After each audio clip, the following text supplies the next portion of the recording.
प्रेक्षक नमस्कार, मी सुरेश वाणी. आपण पाहतात विज्ञान टाइम्स. विज्ञान टाइम्समध्ये आपलं सर्वांचं मनपूर्वक स्वागत. आपल्यासोबत आहेत शरददादा सोनवणे यांचं राईट हँड असलेले संतोषराव घोटणे. संतोषराव घोटणे यांनी विधानसभा निवडणुकीमध्ये शरददादा सोनवणे यांना आमदार करण्यासाठी जीवाचं रान केलेलं आपण पाहिलेलं आहे. म्हणजे शरददादांच्या नावाचे 2 डमी असलेले उमेदवार किंवा इतर जे काही शरददादांवर विरोधकांनी केलेले आघात हे परतवण्याचं काम संतोष घोटणे यांनी सगळ्यात पुढाकार घेऊन केलेलं आहे. परंतु जिल्हा परिषद निवडणुकीपासून संतोष घोटणे आमदार शरद सोनवणे यांच्यापासून दुरावलेले दिसत आहेत. त्याचं नेमकं कारण काय काय आहे? घोटणे साहेब नमस्कार. नमस्कार. जिल्हा परिषदेच्या निवडणुका झाल्या. या निवडणुकीपासून तुम्ही आमदार सोनवणेंपासून दुरावलेले दिसता. त्यांना आमदार करण्यासाठी तुम्ही खूप जीवाचं रान केलं, जीव धोक्यात घालून काम केलं. असं काय घडलं तुमच्यातून त्यांच्यात बिनसलं? वाणीसाहेब, सर्वप्रथम आपल्याला वाढदिवसाच्या हार्दिक शुभेच्छा. आज तुमचा वाढदिवस आणि मी परमेश्वरचरणी प्रार्थना करतो की तुम्हाला दीर्घ आयुष्य लाभो, तुमच्या हातून समाजाचं अतिशय चांगलं काम व्हावं. आज योगायोगाने मी तुम्हाला शुभेच्छा द्यायला आलो. आणि पत्रकार हा ना, मी नेहमी संधीच्या शोधात असतो आणि तुम्ही त्याचं औचित्य साधून बरोबर मला बोलतं करण्याचा प्रयत्न केला. पण मी कधीच कुठल्याही पत्रकारांनी मला काही विचारलं तर मी त्याच्यापासून कधी लांब पडत नाही. आज योग आला. आता तुम्ही मला म्हणजे तुमच्या आजच्या या मुलाखतीच्या सुरुवातीलाच असा विषय मांडला आहे की तुम्ही शरददादा सोनवणेंपासून दुरावलेले आहेत. तर मी काही दुरावलेलं वगैरे नाही, पण थोडीशी माझी काही कामं वैयक्तिक किंवा काय अशा ज्यातं नाही. थोडंसं माणूस कायम एखाद्या फ्रेममध्ये राहून थोडंसं चेंज पाहत असतो. म्हणून थोडंसं राजकारणापासून थोडं आपण लांब आणि वैयक्तिक कामाकडे लक्ष दिलं आहे. शरददादा सोनवणेपासून मी काही दुरावलेलं नाही. काल तुमच्या गावामध्ये कुस्त्यांचा आखाडा झाला. आशाताई बुचके आल्या, त्यांनी त्या ठिकाणी भाषण केलं. आशाताईंचं तुम्ही जोरदारपणे स्वागत केलं. अतुल बेनकेंचे तुमचे पण स्नेहसंबंध आहेच आहे.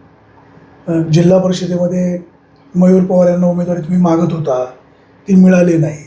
तुमच्या डोळ्यामध्ये जे काय पाण्याच्या धारा गंगा यमुना वाहत होत्या त्या सगळ्यांनी पाहिलेल्या आहे. त्याच्यानंतर मयूर पवार आजारी पडले, ते आता बरे होऊन सुखरूप घरी आले. तेव्हापासून तुम्ही रिॲलिटी आहे की संतोष घोटणे दुरावलेले आहेतच. अगदी कुकुलबाळ पण सांगेल. तर तुम्हाला खरं सांगायचं नसेल तर तो तुमचा प्रश्न. तसं नाही म्हणे साहेब. तुम्ही मला काल आमच्या गावची यात्रा होती आणि यात्रेनिमित्त आशाताई आल्या. आमच्या यात्रेच्या अध्यक्षांनी त्यांना आमंत्रित केलं होतं आणि आपल्या गावामध्ये अगदी नेता येऊन तर सर्वसामान्य माणूस येऊन द्या, नागरिक येऊन द्या, त्याचं स्वागत करणं. त्यांचं सामाजिक योगदान मोठं आहे, त्यामुळे त्यांचं स्वागत आहे त्या उंचीचं झालं पाहिजे, त्यात काय वावगं नाही. आणि मी त्यांचं स्वागत केलं. अतुल शेठ यांच्याबरोबर माझी मैत्री आहेत. सत्यशील दादांबरोबर चांगले संबंध आहेत. शरददादांबरोबर चांगले संबंध आहेत. राजकारण आणि वैयक्तिक संबंध हे नेहमी मी व्यवस्थित ठेवले आजपर्यंत. मी नेहमी शरददादांचं प्रामाणिकपणे काम केलं. मी कधी अतुल शेठकडे जाऊन जरी भेटलो, बोललो, कदाचित शरददादांच्या अगोदरपासून त्यांची माझी ओळख आहे, पण राजकारणात मी शरददादांबरोबर होतो आणि ते प्रामाणिक राहायचं असतं. कधी कधी काय होतं, सगळ्यांना डोळा मारला कधी तर नेत्यांच्या मनातून तुमची विश्वासार्हता जाते. आणि नेता असा पाहिजे का त्याचा कार्यकर्त्यावरती तितका विश्वास पाहिजे. झाले काय, नेते पण जरा मनाने दुबळे झालेले आहेत, त्यामुळे त्यांचा स्वतःवर विश्वास नसल्यामुळे ते कार्यकर्त्यांवर विश्वास ठेवत नाही. मग नेत्यांची अवस्थाही गंभीर आहे सध्या. पण तसं काही नाही आहे. माहीत आणि सगळ्याशी चांगले संबंध आहेत. पण तुम्ही म्हणतात त्याच्यामध्ये तथ्य आहे. जिल्हा परिषद निवडणुकीमध्ये थोडंसं मी जास्तच त्याच्यामध्ये गुंतलो आणि त्यातून थोडंसं असं थोडं थांबलो. म्हणजे बाबा आता आपण थोडं थांबलं पाहिजे. आणि मी एक सर्वसामान्य नागरिक आहे. मला स्पेस मिळत नाही म्हणून नाही, मला बाकीचे कार्यकर्ते गेले म्हणून असं काही. मला स्पेसची कधी गरज नाही. म्हणजे मी असं कधी हे नाही करत की बाबा मला स्पेस भेटली पाहिजे, बाकीचे कार्यकर्ते पुढे गेलेत. माझी थोडी धमक आहे, मी स्पेस तयार करतो मला जिथं करायची तेवढी. आणि मी काय एक सर्वसामान्य नागरिक आहे. म्हणजे माझ्याकडे कुठलं पद नाही कुठल्या पक्षाचं. मी शरददादांचा कार्यकर्ता होतो आणि आहे. मी कुठल्या पक्षाचा कार्यकर्ता नाही. होतो असं तुम्ही होतो. आणि म्हणजे आता मी प्रक्रियेत होतो ना, आता थोडंसं शांत आहे. आणि मला काय असं कुठल्या पक्षाचं असं स्पेशली मी पहिल्यापासून नाही, तर तुम्हाला सगळ्या तालुक्याला माहिती आहे माझी पहिली प्रायोरिटी तालुका आहे. तुम्ही सोनवण्यांचे प्रवक्ते पण होते ना? आहे ना, सोनवणेंचा प्रवक्ता होतो मी. माझी पहिली पसंती नेहमी तालुका आहे. म्हणजे तुम्हाला आठवत असेल कदाचित, मी निवडणुकीच्या अगोदर आपल्याच चॅनलला अभि वामन यांनी माझी मुलाखत घेतली होती. त्यावेळेस मी सांगितलं होतं का तालुका माझी पहिली पसंती आहे. सेकंड प्रायोरिटी माझी शरदादा आहेत, आशाताई आहेत, अतुल शेठ आहेत, ही दुसरी पसंती आहे. त्यावेळेस मी हे पण म्हटलं होतं की 5 वर्ष अतुल शेठ बेनके यांनी काम केले, 5 वर्ष शरदादा यांनी काम केलेले.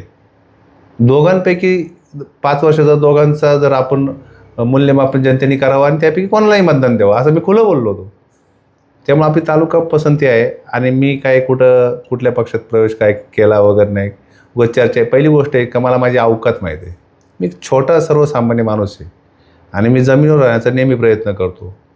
कारण की जमिनीवर जर आपण राहिलो नाही आणि हवेत गेलो तर पडल्यावर मार लागायची जास्त शक्यता असते. माझ्यासारखा एक माणूस सहज पडला ना तर जास्त मार नाही लागणार. मुंगी हत्तीच्या कानात गेली. त्यामुळं आपलं नेहमी टाळकं जागेवर ठेवायचं, सगळ्यांशी चांगले संबंध ठेवायचे. मला माझी अवकात कळते. हां, मला माझी छोटीशी मुंगी जर हत्तीच्या कानात गेली हां तर काय होतं सगळं? नाही, मी काय करणार, मी काय मुंगी कोणाच्या कानामध्ये जाणार नाही आणि काय नाही. एक थोडंसं आपलं आता आज योगायोग तुम्ही मला बोलते गेले, नाही तर मी थोडंसं शांततेच्या मार्गावर आहे. भविष्यामध्ये बघू पुढे काय काय करायचं. पण या तालुक्याचा नागरिक आहे. तुम्ही तालुक्यांच्या युवकांची संघटना बांधण्याचं पण चालू केलेलं दिसतंय. काय तुमच्या डोक्यात नेमकं काय? नाही, माझ्या काय डोक्यात नाही. पहिली गोष्ट एक कमी अशी कोण मोठा नेता नाही आहे किंवा काय नाही, कमी कुठली संघटनावर पण काहीतरी शिस्त आहे. पण मी शांत राहतो आणि थोडा विचार करत असतो. आपला तालुका ही आपली पहिली पसंती आहे. या तालुक्याचे नागरिक आहोत आपण शिकलेलो आहोत. आपली जबाबदारी आहे की हा तालुका पुढे नेला पाहिजे. राजकारणाचे बळी जर काही तरुण पडत असतील आणि नेत्यांच्या मनासारखं होत असेल आणि नेत्यांना तेच पाहिजे का हे तरुण मुलं राजकारणातून बाहेर पडले पाहिजे. म्हणजे काही तरुण मुलं ही नैराश्यमय जातात, हे राजकारण वाईट आहे, खराब आहे. आणि हेच ॲक्च्युली नेत्यांना पाहिजे का ह्या मुलांना असं वाटलं पाहिजे आणि मग त्यांची पकड सत्तेवर राहील.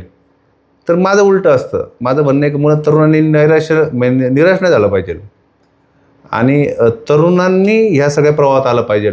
बघा, तरुणांना नोकऱ्या नाही आहेत, ते नोकऱ्या नेते नाही तयार करू शकत, तरुण तयार करू शकतात. तुम्ही तसा नेता निर्माण केला पाहिजे. आणि मग राजकारण जर सगळेजण घाणेरडे म्हटले तर मग ही सिस्टीम चालवायला चांगली माणसं कोण निर्माण करणार. तर मला असं वाटतं नेहमी मेशरदादा इथं तरुण आले वयाच्या 34व्या वर्षी, व तालुका काय ते करणार विजन असं दिसलं तर माझ्यासारखा सर्वसामान्य म्हणून त्याच्याबरोबर राहिला. भविष्यात अनेक तरुण उभे राहतील. भविष्यात हा तालुका सर्वपक्षीय संघटना तालुक्यात मोठी होईल, तरुणांची फौज तयार होईल, काही क्रांती घडेल तालुक्यामध्ये. म्हणजे महाराष्ट्रामध्ये जे आज राजकारण चालू आहे की बाबा पक्ष हा राहिलाच नाही कुठला, म्हणजे मला नाही वाटत कुठलाच महाराष्ट्रात पक्ष आहे. हे आयात निर्यात संघटना आहेत हे सगळ्या. म्हणजे तू त्या पक्षात जा, मी या पक्षात राहतो, मी तुला मारल्यासारखं करेल, तू रडल्यासारखं कर, मग सत्तेत आपण एकत्र येऊ. हे सगळे महाराष्ट्रात प्रकार चालू आहे सगळे. आणि ही सगळी आयात निर्यात संघटना आहेत सगळ्या. तर जुन्नर तालुका छत्रपती शिवरायांची जन्मभूमी. तर मला असं वाटतं की हे जे सगळं गोंधळ महाराष्ट्रातलं आहे याची सुरुवात तालुक्यातून व्हावं असं मला वाटतं. तर मी एक सर्वसामान्य नागरिक म्हणून असा माझा विचार करतो. कधी भविष्यात सगळे तरुण निघाले, भ्रष्टाचाराविरुद्ध लढायला निघाले, काही पाण्याचे प्रश्न आहेत, म्हणजे कोपरे मांडव्यासारख्या ठिकाणी पाण्याचे प्रश्न आहेत, आदिवासी लोकांना अजून पाणी नाही आहेत, तहसील कार्यालयात काय काम चाललं आहे, भूमी अभिलेखमध्ये काय काम चाललं आहे, लोकांना न्याय भेटतो आहे का, काय आंदोलन करायला लागेल का. तुमच्यासारखे कार्यकर्ते काय करतात हे लोकप्रतिनिधींना तुम्ही सांगत का नाही? नाही, प्रश्न असा आहे, आपलं काम असतं 4 माणसं आहेत, त्याच्यामध्ये एक कोण चांगला दिसतोय बाबा हा जरा उजवं काम करेल तर त्यासाठी आपण मत देणं आणि त्यासाठी मत मागणं. त्या माणसाने 5 वर्ष काय काम करायचं हा त्याचा प्रश्न आहे. त्याचं मूल्यमापन जनता 5 वर्षांनी करेल, ह्या जनतेचा विषय आहे. आपण एखाद्या माणसाला मदत केली म्हणून त्याच्यासारखं कामात ढवळढवळ करणं, त्याच्या पुढे करणं, हे मला म्हणजे तुम्हाला दादांचा जुना काळ आठवत असेल, त्यावेळेस दादा नवीनच आमदार झाले. मी त्या 5 वर्षात आमदार व्हायच्या अगोदरचं पण काळ आठवतो. नाही, मी आमदार झाल्यानंतर मी त्यांच्याबरोबर तुम्हाला कुठे फोकसमध्ये दिसलेलं असेल. आणि ते आता 1.5 वर्ष आमदार झाले, तुम्हाला मी कुठे फोकसमध्ये म्हणजे बळत जायचं कुठेतरी, ते फोटोसाठी पुढे जायचं. तुम्ही पण जुन्नर नगरपालिकेमध्ये सहभागी होता. हो, मी तुम्हाला परत झेडपीला पण मी परत सहभागी सांगतो, होता. निवडणुकीमध्ये थोडी मदत कोणी मागितली आपली, त्यांना वाटलं बाबा हा लायकीचा आहे. कसं आहे आता हल्ली संतोष घोटण्यांचं वजन शरद सोनवणेकडे कमी झाले का? माझं वजन, माझी इच्छा नसते कोणाकडे किती मोठं होऊन कमी व्हावं. माझ्या अंतर्मनात माझं वजन वाढलं पाहिजे, म्हणजे मला माझी लाज नाही वाटली पाहिजे. माझं मूल्यमापन इतरांनी काय करावं ना, त्यापेक्षा मला माझं योग्य वाटलं का मी बरोबर आहे का, अंतर्मन आपलं चांगलं म्हणते ना. आणि दादा माझे मित्र आहेत, राजकीय काय त्यांचं माझं असं फार हे नाही, तर ते मी त्यांच्याबरोबर आहे. गोल गोल बोलता. विधानसभा निवडणुकीच्या दरम्यान अनेक विषय तुम्ही पुढे केले, अनेक विषय मार्गी लावून असं म्हणाले. इस्रोच्या धर्तीवर वैज्ञानिक घडवणार, ती मुलं गोळा केली, कुठं घेऊन गेले, अनेक फंडे केले. तुम्ही विमा काढणार असं म्हणाले. शिवाजी महाराजांचा पुतळा 1 वर्षात करणार असं म्हणाले. नंतर तुम्ही असं म्हणायला लागले की बाबा ह्या घोषणा आमच्या आहेत, कधी करायच्या आम्ही ठरवू. अरे पण तुम्ही सांगितल्यामुळे लोकांनी तुम्हाला निवडून दिलं. तुम्ही अपक्ष निवडणुकीला उभा राहिला. नंतर तालुक्याच्या विकासासाठी तुम्ही शिवसेनेत गेलात. नंतर टेक्निकल अडचण आली, तुम्ही म्हणाले मी अपक्षच आहे. लोकांनी काय समजायचं? नाही, त्या विषयावरती बराच चांगला तो अपोज आला आहे. पण माझं म्हणणं असं आहे, मूळ मुद्दा इतका आहे का दादांनी ज्या लोकांना आश्वासनं दिलीत, तर कर्तबगार माणूस आहे, 100% प्रयत्न करत असेल. काही ठिकाणी थोडं अपयश येत असेल, काही ठिकाणी काही गोष्टींना उशीर होत असेल, पण 100% ते प्रयत्न करतील. बघा मी परत सांगितले, 2000 अतुल शेठ ज्यावेळेस आमदार झाले आणि शरदा त्यावेळेस आमदार नव्हते. मी अभिबाबांची मुलाखत तुम्ही एकदा तपासून पहा, त्यावेळेस मी स्पष्ट सांगितलं होतं अतुल शेठ 5 वर्ष आमदार झालेत, शरदादा 5 वर्ष आमदार झालेत. ह्या दोघांची तुलना करा, त्याच्यापैकी ज्याला वाटेल त्याला मतदान करा, जो योग्य वाटेल. मी त्यावेळेस म्हणतो बरोबर का नाही? मी तुम्हाला तेच सांगतोय का ज्या आता तुम्हाला काय सुचवायचं? नाही, मी तुम्हाला तेच सांगतोय, दादा 100% पूर्ण करतील असा मला विश्वास. एक नागरिक म्हणून ते माझे पण आमदार आहेत. आता त्यांनी ते पूर्ण नाही केलं तर त्याचा निर्णय जनता घेईल ना. सुरेश माने घेणार आणि मी संतोष घोटणे घेणार, तर जनता मूल्यमापन करेल. तर टाईम आहे, आता बघूया काय काय ते किती वेगाने काम करतात. हो, पण तुम्ही ज्या स्टाईलने बोलत होता, ज्या वेगाने तुम्ही लोकांना हे लवकर करू ते लवकर करू असं म्हणत होता. बघा हे आता अपेक्षा ठेवणं काय वाईट नाही, म्हणजे शाळेचं काय? हो बरं, मी तुम्हाला तेच सांगतो, इस्रोची शाळा 100% होणार. त्यासाठी वैयक्तिक मी लक्ष घातलेलं आहे आणि त्याच्यावरती माझं काम पण चालू आहे. पण प्रत्येक गोष्ट जितक्या मी आता त्या गोष्टी फार एक्सपोज करण्यात माझ्या नाही, पण त्या संदर्भात मी फर्म आहे. इस्रोची शाळा 100% होईल, त्याच्यावरती काम चालू आहे. पुतळा नाही, आता ह्या मी तुम्हाला तेच सांगतो, ज्या गोष्टी दादांनी सांगितल्यात त्या गोष्टी 100% ते पूर्ण करतील. कसं आहे, आपण आशावादी राहिलं पाहिजे. तालुक्याचे आमदार आहेत, अनेक विकास कामं त्यांच्यामध्ये गडबडीत आहेत. आता थोडं कमी जास्त उशीर होईल पण त्यांना, पण ते काम करतील असं आशावाद धरूया आणि 100% तालुक्याच्या विकासात ते भर घालतील. आता पुन्हा तोच विषय येतो. बिबट्याच्या विषयावर तुम्ही खूप संघर्ष केला. आळेफाट्याला तुम्ही उपोषण केलं, पिंपरी पेंढारला उपोषण केलं, जुन्नरला पण तुम्ही बिबट सफारी विषयावरनं उपोषण केलं. तुम्ही बारामतीला चालले. शेवटच्या टप्प्यामध्ये तुम्ही असं म्हणाले एक तर बिबट्या राहील नाही तर मी राहील. तुम्ही प्रयत्न करतायत, आउटपुट मिळत नाही. लोकांना जे सुरुवातीला सांगत होता, तुम्हाला याची कल्पना नव्हती का हा विषय एवढं लवकर संपणारा नाही? लोकांच्या भावनेला हात घातला ना.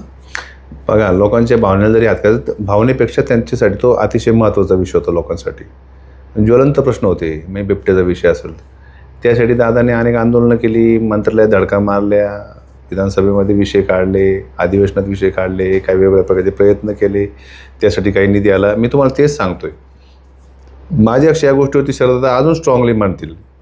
मुद्दे होतो या विषयावरती बोलते, तुम्ही एकदा त्याच्याशी बोला या विषयावरती. मी गेले 2-3 महिने थोडंसं मी माझ्या कामानिमित्त थोडंसं हे आहे, म्हणजे याच्यापासून म्हणजे आत्ता सध्या 2-3 महिन्यात काय परिस्थिती हे त्या ह्याच्यामध्ये नाही मी. पण त्यांच्याबरोबर जे दादांबरोबर जे संतोष घोटणे, तुम्ही नेहमी खरं बोलत आलात. मी परत सांगतो, मी 2-3 महिन्यापासून थोडंसं माझ्या वैयक्तिक कामावर नाही, मी दादांपासून दुरावू शकत नाही कधी. मित्र म्हणून ते माझे एकदम जीवाभावाचे आहेत आणि शेवटपर्यंत मित्र म्हणून सोबत आमदार म्हणून ते तालुक्याचे आमदार, ते माझे पण आमदार आहेत ना, मी त्यांच्या सोबतच ना. त्यांच्या कामावर समाधानी नाही, त्यांच्या कामाचं मूल्यमापन एकटा संतोष घोटणे नाही करणार. ते बघा, मी तुम्हाला परत सांगतो, ते प्रचंड मेहनत आहे माणूस आहे. शरददादांच्या मेहनतीबद्दल कोणालाही शंका नाही. त्यांच्या एवढं कष्ट कोणी करू शकत. बरोबर. दशक्रिया, अंत्यविधी या सगळ्या गोष्टीमध्ये किंवा लोकांना भेटणं अगदी पहाटेपर्यंत बरोबर नगरमध्ये आहे, जाणं मेहनती हे माणूस. दादांचे एक खासियत आहे आणि कामाचा माणूस आहे, ही वस्तुस्थिती आहे.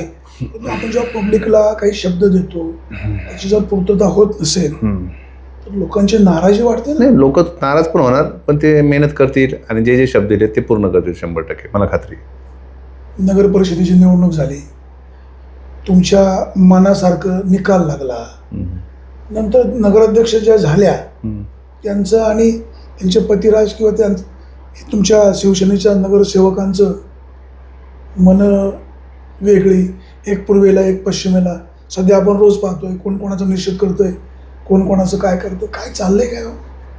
आता काय त्याविषयी त्या जुन्नर शहरातली परिस्थितीतल्या कार्यकर्त्यांना आणि दादांनाच माहिती आहे त्यांनी कसं काय तुम्ही ते. प्रचाराला जायचे ना नाही, मी नाही प्रचाराला गेलो. तुम्ही माझी जाहीर एखादी बाईट सांगा. साहेब, तुम्ही रात्रीचे फिरायचेच ना नाही जुन्नरमध्ये. रात्रीचं जुन्नर, आता जुन्नर शहर, तुम्ही जुन्नरला फिरत होते काय म्हणत होते का अतुल बेनकेंच्या कार्यकर्त्याला जुन्नर विजय करा? शहर हे माझं शहर आहे. साहेब, गोल गोल आपण उत्तर नका आपण देऊ. बघा, जुन्नर शहर बघा, राजकारणाची उत्तर उत्तर टाळायचं असेल तर बघा, तुमचं नाही मी अधिकार टाळत नाही कधी, पण राजकारणाची उत्तरं राजकारणात दिली पाहिजे. मी जाहीर बोलतोय. त्यावेळेस मला काय वाटलं, माझा जीवाचा कोण माणूस उभा होता, माझ्या मनात काय, त्या गोष्टी कदाचित मी 2 लोकांना सांगितलं असेल, बाबा थोडंसं मदत करा माणसाला. पण नगराध्यक्षपदाचे उमेदवार किंवा या गोष्टीत मी कुठंच नव्हतो. म्हणजे ते कधी कधी उभे केले, त्यांच्या कधी मिटिंग झाल्या, कोणाला तिकीट दिली, मला काहीच माहीत नाही त्या विषयाची. नगर परिषदेला तुम्हाला चांगलं यश आलं, झेडपीला मात्र आमदार सोनवणे बॅकफुटवर गेले. ते असं सांगतात की अजित पवारांच्या निधनामुळं सहानुभूती मिळाली. त्यांचं तसा अभ्यास राजकारणाचा दांडगा आहे, त्यामुळं हे सोयीचं उत्तर म्हणजे आपलं ठेवायचं झाकून का? नाही असं नाही, थोडंसं सहानुभूती पण आहे आणि वैयक्तिक काय प्लॅनिंग पण कमी जास्त होतात. पंचायत समितीमध्ये यश आलं, जिल्हा परिषदमध्ये 1 सीट कमी आलं. पंचायत समितीमध्ये तुम्हाला उद्धव बाळासाहेब ठाकरे पक्षाचा एक कार्यकर्ता, एक सदस्य इनकमिंग करावं लागलं. ज्यांना तुम्ही पंचायत समितीचं सभापती केलं त्यांचा मूळ पक्ष राष्ट्रवादी काँग्रेस. पंचायत समिती तुमच्या हातामध्ये आली, पदरात काय पडलं? राष्ट्रवादीचे सभापती, उपसभापती उद्धव बाळासाहेब ठाकरे यांचे. जिल्हा परिषद निवडणुकीला तुम्ही कोणाला निवडून आणलं? मंगेश अण्णाकाकडे. त्यांचं स्वतःचं स्किल होतं. बाबू पाटेंच्या अर्धांगिनी, बाबू पाटे इथलं ब्रँड आहे. राहिलं तुमच्या त्या स्मिता कंसे, त्यांचा पूर्वीचा पक्ष कोणता होता हे आपल्याला माहिती आहे. शरददादांचं शाश्वत सीट कुठलं? ओतूरला तुम्ही मार खाल्ला म्हणजे नाही आहेत ना. आता तुमचे बाबूराव पाटे सुद्धा शिवसेनेचेच आहेत ते, किंवा आता मंगेश अण्णा सुद्धा शिवसेनेचेच आहेत. शास्त्रचं सीट आहेत नाही, किंवा आमचे पंकज भोगांचे स्मिताताई शिवसेनेचेच लोक आहेत. आणि बेरजेचं राजकारण प्रत्येक नेते करतातच ना, त्यात वाईट काय? मयूर पवारवर अन्याय केला असं तुम्ही सुरुवातीपासून म्हणत होता. नाही, मयूर पवार हा विषय थोडासा आता थांबलेला आहे. आमचा एकदम जीवाचा मित्र आहे आणि या सगळ्या गोष्टीचे उत्तर भविष्यात भेटतील. आज घाई होईल बोलणं, नाही विचार नाही कोणालाच बोलू आपण या विषयावर. मला सांगा, सध्या उन्हाळा अतिशय कडक आहे, सूर्य आग ओकतोय, धरणातल्या पाण्याची पातळी डाऊन झालेली आहे. मग माणिकडो धरण अवघं 10-11% शिल्लक आहे. वडस धरण थोडंसं बरं आहे, परंतु सरासरी पाण्याची पातळी अगदी 25-26% आलेली आहे. यंदाच्या वर्षी म्हणजे आगामी काळात पाऊस कमी पडणार आहे असं सांगितलं जातं आहे. युद्धजन्य परिस्थिती इतर इराण, इस्रायल, अमेरिका सुरू आहे. महागाई वाढलेली आहे. आपल्याकडं डेव्हलपमेंट काही होत नाही. पाण्याचं नियोजन व्यवस्थित होणं अपेक्षित आहे. शेतकरी संघटना ओरड करतायत, तुम्ही मात्र याच्यावर काही बोलत नाही. कोपरे मांडव्याला महिलांच्या डोक्यावरचा हांडा उतरत नाही. आदिवासी भागात तीच परिस्थिती आहे. पठारावर तुम्हाला पाणी देऊ, सगळ्याच पुढाऱ्यांनी शब्द दिले. आता म्हणजे 4थी सुप्रीमोमध्ये काही शासन निर्णय येईल तेव्हा करू. ती लोक त्या भागात जन्माला आली, हा त्यांचा गुन्हा का तुम्ही तुमचं फेल्युअर आहे? नाही, मी तुम्हाला हेच सांगतो. मी निवडणुकीच्या संदर्भात या विषयावर सांगतो. जिल्हा परिषदच्या निवडणुकीत मी काय अभ्यास केला. या निवडणुकीमध्ये सगळ्याच पक्षांनी एकमेकाचे उमेदवार घेतले. म्हणजे बाबा कोण राष्ट्रवादीतला शिवसेनेत आला, कोण शिवसेनेतले राष्ट्रवादी गेले. सगळ्याच पक्षात सगळीकडे ॲडजस्टमेंट होती. आणि ठीक आहे, ते बेरजेचं राजकारण करतात. पण मी एक ऑब्झर्व केलं नाही ह्याच्यामध्ये सर्वसामान्य कार्यकर्ता भरडला जातो आणि राजकारण इतकंच गलिच्छ झालेलं आहे की त्या कार्यकर्त्यांनी काय कष्ट केलेत किंवा काय काय त्याची काय घेणदेण नसतं. म्हणजे नशा ही राजकारणाची, म्हणजे माणसाच्या टाळक्यामध्ये एकदा नशा चढली राजकारणाची, तो बेफान होतो, त्याला सुधरत नाही आपण काय करतो ते. म्हणजे राजकारणाची महत्त्वाकांक्षा डेंजर आहे आणि त्या नशेमध्ये माणूस वाद जातो आणि मग त्यात कार्यकर्ते भरडले जातात त्याच्यामध्ये. मी मयूर पवारच्या बद्दल मी काय बोलणार नाही. मी एक अभ्यास केला. मयूर पवारच्या निवडणुकीमध्ये राष्ट्रवादीचे 2 कार्यकर्ते गणेश भुजबळ आणि अतुल भांबरे हे तिथे जीवाचे मित्र लहानपणापासून, आणि ते प्रचार करत होते त्याचा, म्हणजे बाबा यंत्रणेत होते, सक्रिय होते आणि जीव तोडून होते एकदम प्रामाणिक. ते त्यांचं काम करतं ते म्हणून त्याच्यावर ॲलिगेशन झालं. मयूरला हायजॅक केला राष्ट्रवादीने हे संशय संशय, प्रचंड संशय. मी हसायचो या सगळ्या गोष्टीला. म्हणजे राष्ट्रवादीनेच पाठवलंय मयूरला, हे कराल ते करायला. राष्ट्रवादीतली 10 लोक शिवसेनेत घेतली जातात, पक्षात घेतली जातात, त्यांच्यावर कोण काही बोलतच नाही. किंवा शिवसेनेतली राष्ट्रवादीत घेतली जातात, त्याच्यावरही कोण बोलत नाही. पण 2 मित्रासाठी धावून आले, त्याच्यावरती नेते आहेत ना दांडकं उभारतात. हे राजकारणासाठी घातक आहे. त्यामुळं तालुक्यामध्ये हे जे सगळं गोंधळ बघितलं ना, तर थोडंसं म्हटलं आपण थांबावं आणि थोडा विचार करावा का पुढे काय करायचं. तर पुढे मी तुम्हाला तेच सांगतो का हे जे प्रश्न आहेत हे 50, 60, 70 वर्षापासून पाण्याचे प्रश्न आहेत. आज आहेत का शरददादा आमदार झाले म्हणून प्रश्न निर्माण झालेत का वल्लभ शेठ बेनकेच आमदार होते म्हणून तेव्हाच प्रश्न होते की पाण्याचे प्रश्न तेव्हापासून आहेत. आजही लोकांना पाण्यासाठी झळगावं लागतं. हे फेल्युअर राज्यकर्त्याचं सिस्टीमचं आहे. जर 10 आमदार होऊन जर पाण्याचे प्रश्न सुटत नाही तर म्हणून मी सांगतो का यासाठी तरुणांची एक मोठी फौज तालुक्यात उभी राहणं ही काळाची गरज आहे, अन्याला वाचा फोडण्यासाठी. आणि मी तर हे म्हणतो का पॉलिटिकलसुद्धा असं काय अर्थ नाही, राजकीय आणि सामाजिक विषयावरती जिथं जिथं अन्याय होत असतं, जिथं जिथं लोकांना मदत पाहिजे, जिथं जिथं प्रश्न सुटत नाही आणि हे तरुण करू शकतात असं मला वाटतं. तर येत्या काळामध्ये बघू आपण काय काय होतं आणि काय काय करता येईल ते. अपक्ष आमदारांना शिवसेनेने संपर्क प्रमुख पदाची जबाबदारी दिलेली. शरददादा तुमचे मित्र आहेत, तुम्ही वारंवार सांगता तसे. आपण मळगंगे मातेला प्रार्थना करूया की तुमची दोघांची मैत्री अबाधित राहावी. आमची मैत्री अबाधित आहे. आमच्या मैत्रीला राहावी अशी शुभेच्छा देतो. आमची मैत्री एकदम जीवाभावाची अबाधित राहावी अशी शुभेच्छा देतो. शरददादा सोनवणे यांना शिवसेनेचं शिरूर लोकसभा मतदारसंघाचं संपर्क प्रमुख केलेलं आहे. दादांची पावलं लोकसभा निवडणूक लढवण्याकडे दिसतात. दादा प्रचंड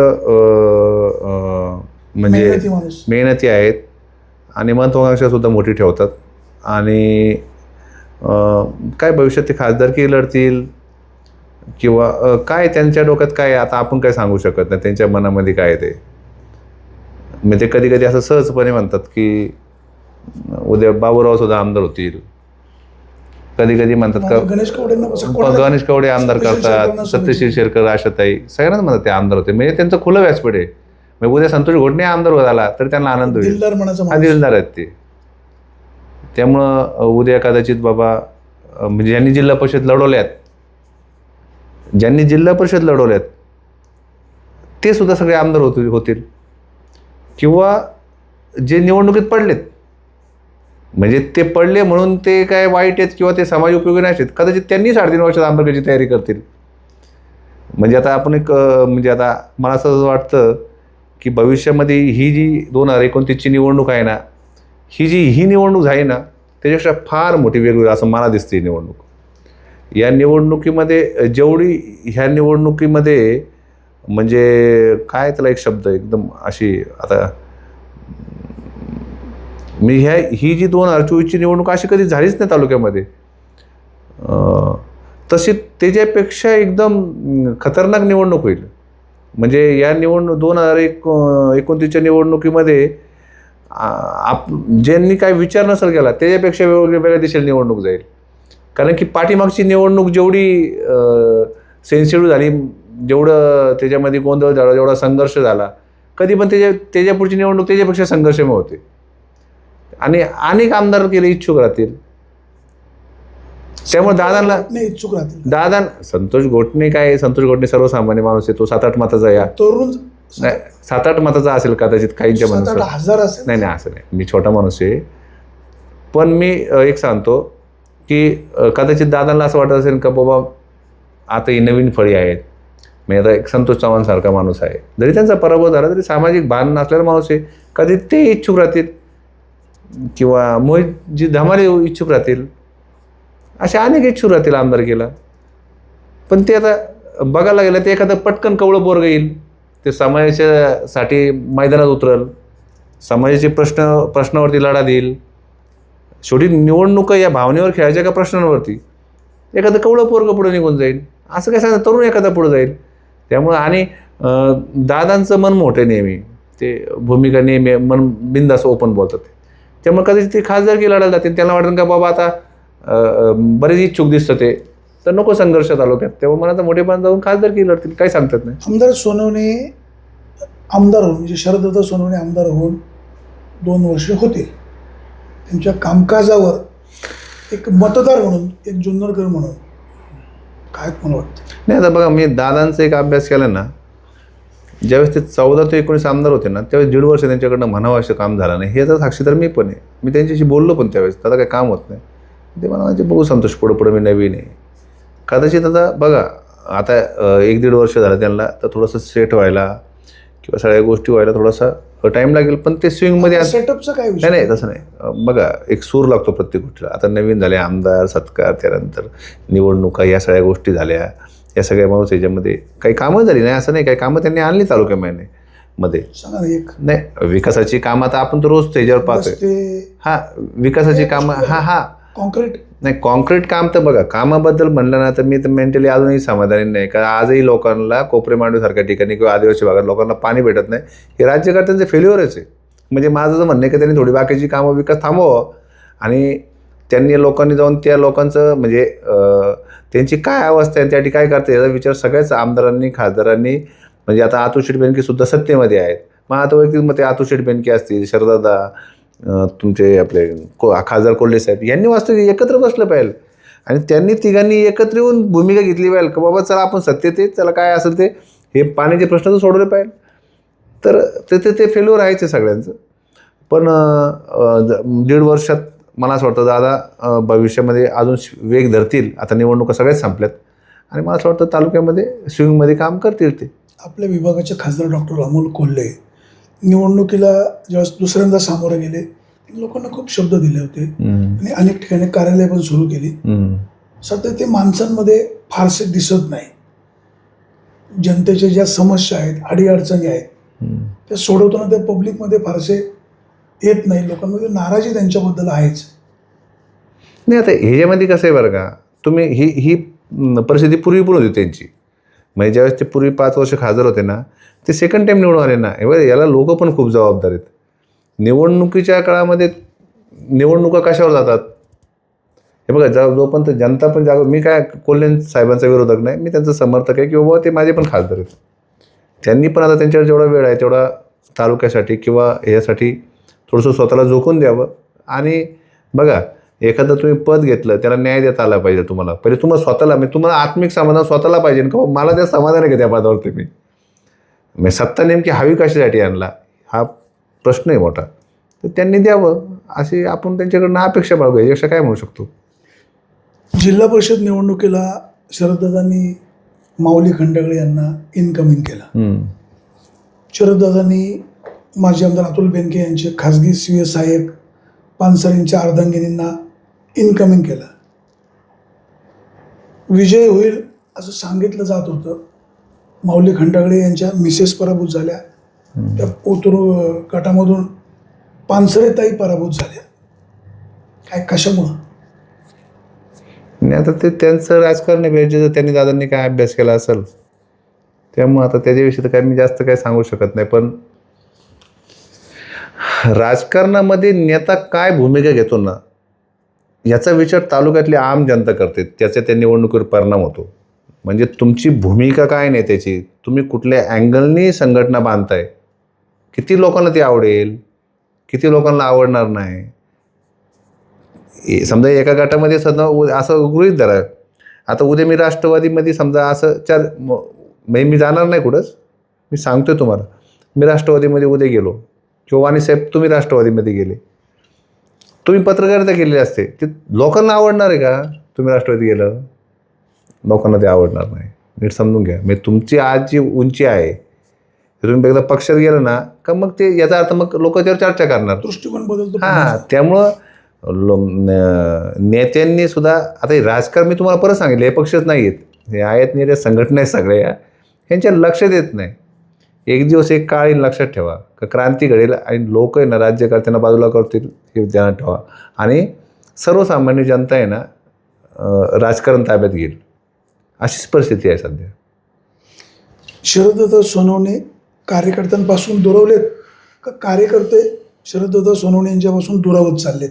नाही, असं काही मला दिसत नाही. त्यांच्याकडे कार्यकर्त्यांचा नेहमी फौजफाटा असतो. तुम्ही दादा कुठे गेला तर त्यांच्या इर्दगिर्द भरपूर कार्यकर्ते असतात आणि कायम दिसतात कार्यकर्ते. आम्ही आपल्या यूट्यूबवर बघत असतो, त्यांच्याकडे भरपूर कार्यकर्त्यांची फौजफाटा मोठा आहे त्यांचा. प्रेक्षक आपल्यासोबत होते हे संतोषराव घोटणे, की जे संतोषराव घोटणे शरददादा सोनवणे यांच्यासोबत सावलीसारखे उभे होते, ते अजूनही म्हणतात मी सोबत आहेच. त्यांचा चेहरा बरंच काही सांगतो. आता आपण चेहरा ओळखणारे भविष्यकार नाही, परंतु जे काय आहे, विचारलेले प्रश्न, त्यांनी दिलेले उत्तरं, यात सगळं काही आलेलं आहे. संतोषराव, आपण साहेब एक मिनिट, ह्याच्यामध्ये काही सगळं आलं नाही. मी जिथं आहे तिथं जागेवर आहे ना. मी त्याच्यावरती कुठली काशी फिरून कॉम्प्लिकेटेड उत्तर दिली, डिप्लोमॅटिक काय बोललेलं नाही. अगदी सरळ सरळ माणूस त्या फेजमधून थोडासा, आता 20 वर्ष त्या फेजमध्ये आहे ना, तर माणसाला वाटतं ना थोडंसं बाबा थांबव या गोष्टीतून. ह्याच्यापेक्षा काय माझ्या डोक्यात काय, आणि मी काय मोठं राजकारणी नाही, मी कुठं गेले नाही काय 4 मतं कोणाची वाढतील ना. कसं आहे, हे आता उगाच योगाने आज मी तुमच्याकडे आलो आहे. आता तुम्हाला तर मी नेहमी भेटतो, कायमच भेटतो आपण. माझे सगळे तालुक्यातले मित्र माझ्या सगळे संपर्कामध्ये आहे आणि मी अतिशय सर्वसाधारण आणि छोटा कार्यकर्ता आहे. त्यामुळे मी काय फार मोठा कोणतरी आहे किंवा काय, काहीच नाही. आणि मला मोठं पण व्हायचं नाही. आणि मोठं झालं तर मला कदाचित, म्हणजे आज जे मी तुमच्याशी प्रेमाने बोलतो, कदाचित मी तुमची रागाने बोलेल. त्यामुळे मला मोठं व्हायचं नाही. मी तुमच्याशी प्रेमाने बोलतो ना, तसंच राहून द्या. कदाचित माझ्या सत्ता आली काय आलं तर कदाचित मी काही बोलू, त्यापेक्षा आपलं छोटा माणूस आहे आणि मी कुठे नाही, मी एकदम जागेवर आहे आणि आपलं शांतपणे व्यवस्थित जगतो. पण हे मात्र नक्की का भविष्यामध्ये मी या तालुक्याचा एक नागरिक आहे आणि ह्या तालुक्याच्या हितासाठी भविष्यात मैदान नक्की उतरेल. आणि त्यावेळेस जी कोणी लोक तालुक्याच्या विकासासाठी पुढे जातील त्यांच्या पाठीमागे खंबीरपणे उभं राहील. प्रेक्षक आपण कुठेही जाऊ नका, पाहत राहा फक्त विंगर टाइम्स, शोध बातमीचा, ध्यास सत्याचा. धन्यवाद.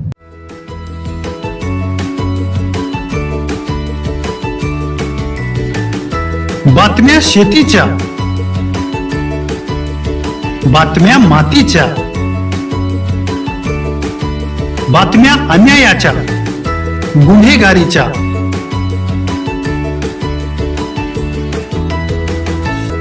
राजकारणाच्या आणि समाजकारणाच्या, शोषणाविरुद्ध बुलंद आवाज, जनसामान्यांच्या हुंकाराची गाज, सत्कार्याला प्रोत्साहन, दुष्कृत्याला अनुशासन, निर्भीड, निस्पृह, सडेतोड, बेधडक आणि रोखठोक म्हणजेच विघ्नहर टाइम्स. शोध बातमीचा, ध्यास सत्याचा. आपलं चॅनल, आपली बातमी. सबस्क्राईब तर कराच, पण बेल आयकॉनवर क्लिक करायलाही विसरू नका.